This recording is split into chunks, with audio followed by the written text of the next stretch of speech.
ഈ ഇബ്രാഹിം ഹാജിക്കും ഒരു അവാർഡുണ്ട്.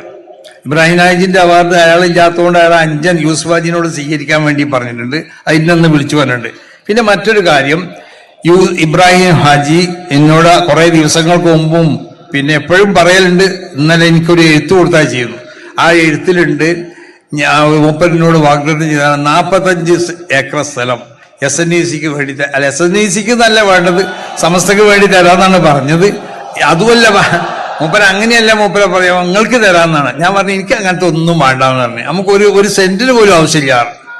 അപ്പൊ എന്നോട് പറഞ്ഞു നിങ്ങൾക്ക് തരാമെന്ന് പറഞ്ഞാൽ നിങ്ങൾ അതിന് നേതൃത്വം നൽകിക്കൊണ്ട് ചെയ്യണമെന്നാണ്. എനിക്ക് നേതൃത്വം നൽകാനും കഴിയില്ല എന്ന് പറഞ്ഞ്. നേതൃത്വം നൽകാൻ പറ്റുന്ന ആളുകളുണ്ട്, അവരെ ഏൽപ്പിച്ചുകൊണ്ട് വേണമെങ്കിൽ അവർക്ക് നിർദ്ദേശങ്ങളും ഉപദേശങ്ങളും ഒക്കെ ചെയ്തുകൊണ്ട് ഞാൻ ചെയ്തോളാം. അപ്പൊ സമസ്ത ഈ നമ്മുടെ ഈ SNECന്റെ ഒരു ആസ്ഥാനം രൂപീകരിക്കണം എന്നുള്ള നിലയ്ക്ക് പല സ്ഥലത്തും സ്ഥലം വാങ്ങാൻ വേണ്ടി നടക്കലൊക്കെ ഉസ്താദന്മാരൊക്കെ നടന്നതിന് ഒന്നൊരു ശരിയായ ഒരു സ്ഥലം കണ്ടെത്താതെ നിൽക്കുമ്പോഴാണ് ബഹുമാനപ്പെട്ട സമനിരപ്പായ 45 സെന്റ് സ്ഥലം നമുക്ക് തന്നിട്ടുള്ളത്. അപ്പൊ അത് അല്ലാഹു സുബ്ഹാനഹു വ തആല അതിനെ കബൂൾ ചെയ്യട്ടെ.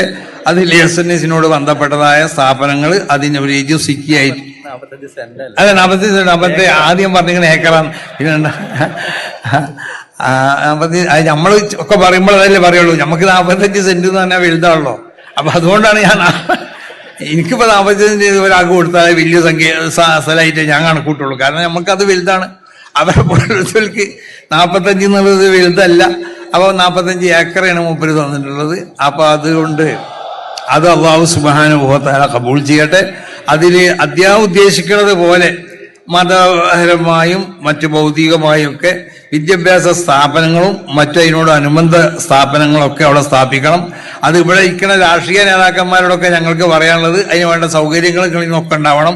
മുഖ്യമന്ത്രിയോട് പറയാനുള്ളത് അതാണ്, പ്രതിപക്ഷ നേതാവിനോട് പറയാനുള്ളത് അതാണ്, മറ്റുള്ളവരോടൊക്കെ പറയാനുള്ളത് അതാണ്. നിങ്ങളിൽ നിന്നുള്ള സഹായങ്ങൾ ഞങ്ങൾക്ക് ഉണ്ടാവണം. അതുകൊണ്ട് അതുകൂടി നിങ്ങളെ മുന്നിൽ വെച്ചുകൊണ്ട് ഞങ്ങൾ ഉണർത്തുകയാണ്.